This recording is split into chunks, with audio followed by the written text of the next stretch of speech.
ఏంటి? అవును, పగబట్టి వచ్చి చచ్చాడు వెదవా. బాబా గారికి నిజం చెప్పేస్తానంటున్నాడు. నా కొడుకులు వేసేస్తాను. ఇష్టంటి కూల్. ఇప్పుడు మనం చేయాల్సింది మర్డర్ కాదు, మాయ. రాకూడని ప్లేస్కి రాకూడని టైంలో వచ్చాడు. వాడు బయటికి వెళ్ళకూడదు. ఏమండోయ్, బాబా గారు రైట్ హ్యాండ్ భాషా గారు రమ్మంటున్నారు. వారు ఆ గదిలో ఉన్నారు. వెళ్ళండి, మొత్తం చెప్పండి. ఏం జరిగితే జరుగుద్ది. బాగా తెగించావురా నువ్వు. చెప్తా. నమస్కారం అండి. తలిపేయండి, చెప్పండి. ఇప్పుడు ఇక్కడ ఉన్నాడే వాడు.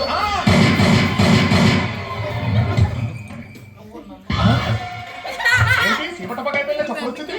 అయ్యో గురుగారు, ఏమిటి మీరు భాషా గారిని చెప్పేశారా? నేను చెప్పేటరా? నేను లోపలికి వచ్చేసరికి లైట్లు పోయినాయి. లైట్లు వచ్చేసరికి నా చేతిలో గన్ను ఉంది, అక్కడ శవం ఉంది. మరి దాన్నేనండి ఇక్కడ మటర్ అంటారు. చచ్చిపోయావా? చంపేశావరా? నాకు తెలీదు. మా భాషాబాయి మాకు లేకుండా చేస్తావా? మా బాబాకి రైట్ హ్యాండ్ లేకుండా చేస్తావా? నేను చేసి పెట్టాయా?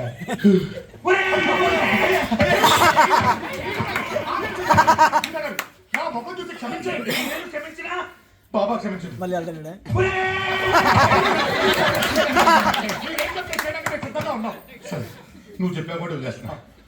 బాబా వచ్చే టైం అయింది. ముందు శవాన్ని తీసుకెళ్ళి సముద్రంలో పడేద్దాం. ఏంటి మీరు అనేది? కర్మకాండ తప్పించకుండా సముద్రంలో పడితే ఆత్మ సాధించదండి. చంపేసింది లేకుండా సాంప్రదాయాలు మాట్లాడతావా? వాడు తిట్టదని చెప్పరా? ఎవడి మీఠా గారు, మీరు ఆ కూతురు పక్కన ఆపండి. గురుగారు, మీరు ఆచారాలు పక్కన పెట్టండి. మీరు రండి.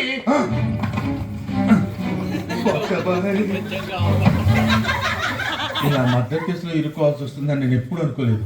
ఇలా మర్డర్ అవుతానని నేను ఎప్పుడు అనుకోలేదు.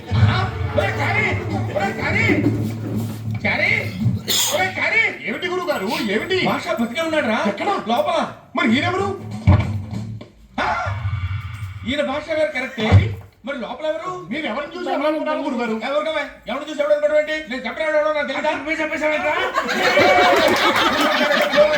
అరే చారి, ఆయన శవం తీసుకెళ్ళమని చెప్పు. మీఠా గారు, మీరు ఆ శవం పట్టు చూడండి. నువ్వు చెప్పేవాడు తీసుకెళ్తాను. లేకపోతే కానీ మనం ఏమిటి, మన కమ్యూనిటీ ఏమిటి? ఇందాక ఇంకా నా బూతులు ఏమిటి? మీఠా గారు, మీరు ఆ భూతులు పట్టావు, మీ శవం పట్టి చూడండి సార్.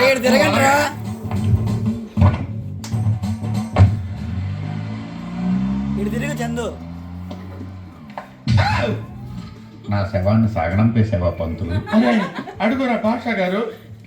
ఎక్కడ గురుగారు? ఏంటి కనపట్లేదా? ఆత్మలందరికీ కనపడదు. ఆత్మంటారా నాతో మాట్లాడుతుంది? ఆత్మ లేదు, గోళ లేదు. మీరు ఏదో షాప్ లో మాట్లాడుతున్నారు. ఊరుకోండి గురుగారు. ఎవరికి కనబడను, ఎవరికి వినబడను, నీకు తప్ప. ఆ ఫెసిలిటీ నాకేం ఇచ్చారు సార్? పంపింది నువ్వే కదా. ఇక్కడి నుంచి నువ్వు నా తోడివి, నేను నీ నీడను. చారీ, ఒరే చారీ, ఏమిటి గురుగారు?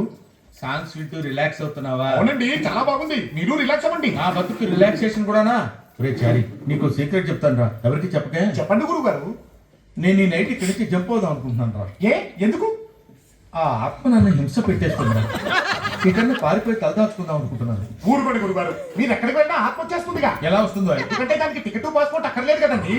అది నిజమేరా, వచ్చేసింది. వస్తున్నా. ఇంకెవరు? నా మమ్మీ. మమ్మీ ఎవరు గురుగారు? అదే రా నా ఆత్మ. ఇంకా తెల్లవార్లు చిన్నపిల్లడు బంతితో ఆడుకున్నట్టు నాతో ఆడుకుంటున్నాడు. ఏంటండి ఏంటి? అక్కడేం చేస్తున్నావు? అసలు మనుషులతో పని నీకు? ఏం మేము మనుషులం కదా? మాకు ప్రైవేట్ లైఫ్ ఉంటుందా? అయినా ఏంటండి మీరు పొద్దున 5 గంటలకు లేపుతారు, తెల్లవారుజామున 3 గంటలకు తాగుతుంటారు. మీకు సర్వీస్ చేయలేక చచ్చిపోతున్నాను. హెల్త్ కూడా పాడైపోతుంది. చస్తే బెటర్ అనిపిస్తుంది. చచ్చిపోరా, కలిసి తిరుగుదాం.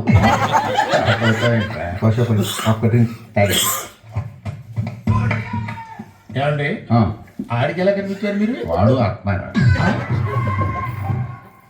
రఫ్ గా ఇక్కడ ఎన్ని ఉంటాయి సార్? 40-50 ఉంటాయరా. నువ్వు కూడా జాయిన్ అయితే ఇంకోటి పెరుగుతుంది. గురుగారు, గుడ్ నైట్ అండి. ఓహో, నువ్వు వెళ్ళి హ్యాపీగా పడుకుంటావు కదా. మరి ఏం చేయమంటారండి? మీరు రండి, పడుకుందాం. ఏమిటండి? నాకు కుదరలేదు. నువ్వు వెళ్ళరా, నువ్వు వెళ్ళు, పడుకో. మీరు ఎప్పుడు మాకు కన్సల్ట్ అయినట్టున్నారు. వీడితోనా సమస్య లేదు. అవకాశం కోసం ఎదురు చూస్తున్నా. తొందరలోనే వీడిని నీకు తోడుగా పంపిస్తాను.